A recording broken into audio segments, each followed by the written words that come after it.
प्रस्तावना। यह कहानी एक छोटे से गांव की है जहां लोगों के जीवन में धन दौलत का महत्व सर्वोपरि था। यहाँ के लोग मानते थे कि जीवन में सच्ची खुशी केवल पैसा और संपत्ति से ही प्राप्त होती है।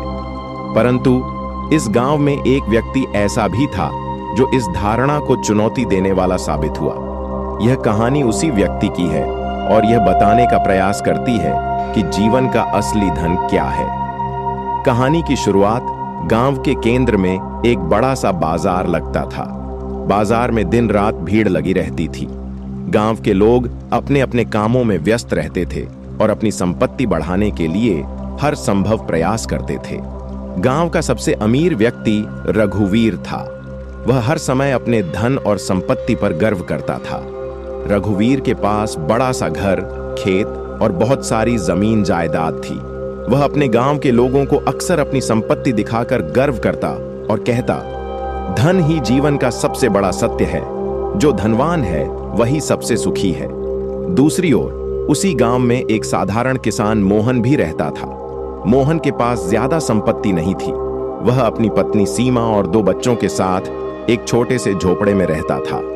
मोहन के पास केवल एक बैल और थोड़ी सी जमीन थी, लेकिन वह हमेशा खुश और संतुष्ट रहता था। मोहन का सरल जीवन, मोहन का जीवन बहुत साधारण था। वह सुबह जल्दी उठता, खेतों में काम करता और दिन भर अपने परिवार के साथ समय बिताता। मोहन की पत्नी सीमा भी बहुत मेहनती थी। वह घर का काम संभालती और अपने बच्चों को अच्छे संस्कार देती। मोहन की जिंदगी में सादगी थी, लेकिन उसकी मुस्कान कभी फीकी नहीं पड़ती थी। गांव के लोग अक्सर मोहन से पूछते, तुम्हारे पास न तो ज्यादा पैसा है और न ही संपत्ति, फिर भी तुम हमेशा खुश कैसे रहते हो? मोहन मुस्कुराकर जवाब देता, मेरे पास मेरी मेहनत का फल, परिवार का प्यार और ईश्वर का आशीर्वाद है। यही मेरे जीवन का असली धन है। रघुवीर का घमंड। एक दिन रघुवीर ने मोहन का मजाक उड़ाते हुए कहा, तुम्हारे पास कुछ भी नहीं है। तुम्हारा जीवन तो तंगहाली में गुजर रहा है। असली खुशी धन से मिलती है जो तुम्हारे पास नहीं है।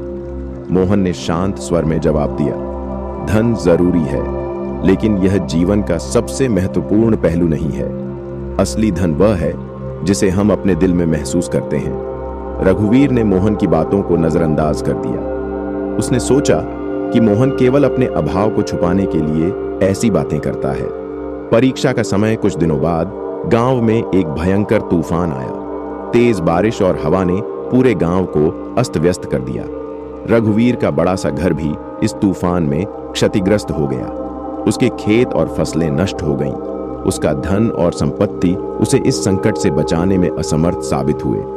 दूसरी ओर मोहन का छोटा सा झोपड़ा भी इस तूफान से प्रभावित हुआ, लेकिन उसने हिम्मत नहीं हारी। वह अपने परिवार के साथ मिलकर अपने घर को ठीक करने में जुट गया। रघुवीर की सहायता। तूफान के बाद रघुवीर ने गांव के लोगों से मदद मांगी, लेकिन कोई भी उसकी मदद के लिए आगे नहीं आया। रघुवीर ने अपनी संपत्ति के बल पर हमेशा दूसरों को नीचा दिखाया था, इसलिए लोग उससे दूरी बनाए रखते थे।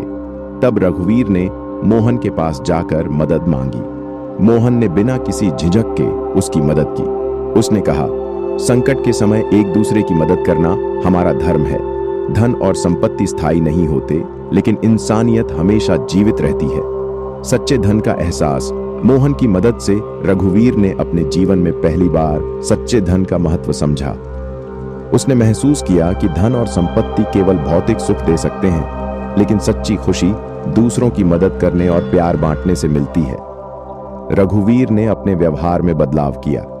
उसने अपनी संपत्ति का एक हिस्सा गांव के गरीब लोगों की मदद के लिए दान कर दिया। उसने मोहन से माफी मांगी और उससे सादगी और संतोष का पाठ सीखा। निष्कर्ष, यह कहानी हमें यह सिखाती है कि जीवन का असली धन केवल पैसा या संपत्ति नहीं है। सच्चा धन वह है जो हमारे दिलों में संतोष, प्यार और करुणा के रूप में बसता है। दूसरों की मदद करना, अपने परिवार और समाज के साथ मिलकर जीना ही सच्चे धन का प्रतीक है। संदेश, धन केवल साधन है, साध्य नहीं।